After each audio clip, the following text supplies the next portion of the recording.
Gary Lloyd was a great basketball player who played underneath Grandpap. He went on to become a great high school coach and also was my 8th grade basketball coach and was probably the best coach that I ever had. He told me at Grandpap's funeral in 1987 that he said he never really played the game to win until one time he was with Grandpap and Grandpap was coaching him. He said with 4 minutes left in the game, the team was down by 6. Grandpap called a timeout and was scheming how to win this game. And Gary said, you know, win. He said, I just was thinking of finishing the game and going home. He said, but believe it or not, he said, somehow we came back and won that game. He said, from that point on, he said, he changed my life because I now play the game to win before I just played the game to play. Grandpap would be 94 years old, and it's hard to find anybody around that played with him. Art Mathers, who was a good cheerleader to get Grandpap in the Hall of Fame, and the family greatly appreciates that, said that he used to work on Grandpap's farm as a kid. He said he got paid $1.50 a day. He said that most people now were being paid $2 a day, but he said he knew with Grandpap he'd have the ability to play sports at the end of the day, which he dearly loved. He said Art said I come back when Art was 27 and Grandpap was 37, and they played basketball on the top of the barn. He said he was hoping he could beat him at this time. He said, I was ahead on your Grandpap 9-5. He said, I thought finally I'm going to beat the great Don Hixon. He said, I lost the game 11-9. He said, your Grandpap really knew how to turn it on when the pressure was on. He became a very deadly foul shoot artist, and people doubted his ability. One time a person came over and said that he could make 10 foul shots in a row, and so they went up in the barn. He made 39 in a row, and he missed his 40th. Art said that he would often shoot 100 shots from the top of the key, which would be the three-point circle from 21 feet, which it didn't exist then. And Art said the best he ever made was 55 out of 100, and keep in mind the professionals today, the best make about 40 out of 100. He said your Grandpa would consistently sing 80 out of 100 from the top of the key.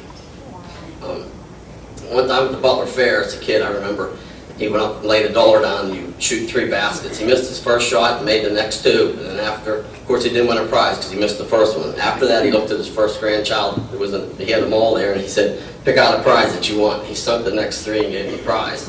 He went to the next grandchild and said, pick out your prize, and he sunk the next 3. Now when we got to the 3rd one, the carnival guy actually started heckling him, saying, no, you're going to miss this one, you're going to miss this one. So I remember he looked down from the 3-point, from the set shot, and put the ball down, and he said, looked right the guy in the eye and said, boys, this is what I like, pressure. He sunk the next 3 to get his 3rd grandchild. I was the 4th grandchild. He turned to me and said, which one do you want? And then at that time, the carnival man said, there's no more prizes, I'm done for the day. So he shut me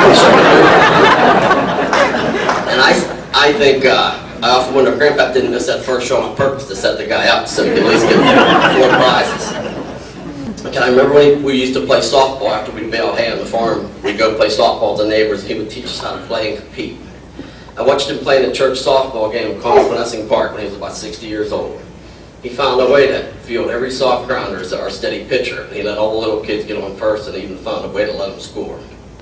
He played catcher for the other team when we were batting, and he never hit. He just was a catcher. He was now 60 and his legs were gone. One time, there was a ball hit the right field, and the kid from second was trying to score, and he threw the ball to him, and he was a catcher, and he went off to the right, grabbed the ball, and spun around to make the tag, and as the kid slid and they collided, he hit, and the ball bounced on the ground. He got up and was disgusted, and he bounced the ball off the ground. You know, was mad that he dropped the ball. As we got in the car to go home, I looked at my grandpa, and I said, you dropped that ball on purpose, because I know he'd never drop it unless he was knocked out. He looked at me and said, you're darn right, he was on my team. In the same game, in the last inning with the bases loaded, he asked if he could hit after not hitting all night, because his legs were gone, and he said, could I run for him? And they said, sure. So I couldn't hit the ball very far, but I was fast. So I stood about 10 feet behind him, and the first 2 pitches came in high. He didn't swing, and the 3rd pitch was low and outside, and he swung and missed it very badly. So I was just hoping at least he'd hit the ball. The next pitch, the pitcher threw the ball low and inside. When he hit the ball, when it landed in the parking lot, I was on second base. And as I turned 3rd base to come home, I saw him standing there leaning against the bat, kind of in a Babe Ruth type stance, and giving me a half a smile smirk that he did, because he always seemed to be happy. And I realized at this point he had orchestrated the whole game from beginning to end. The most important thing to my grandfather was his relationship with the Lord Jesus Christ. He went 13 years without missing Sunday school. And that was after milking 52 cows and tending 1,000 chickens.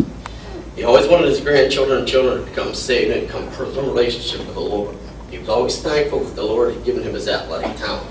He used to say everybody in life is always chasing money and thinks that's the most important thing, and the Lord's the most important. He said after money, he said the most important thing you need is time. He said, think of it. He said, you may run out of money in your life, but he said, you will run out of time. He said, so far the ratio is 100%.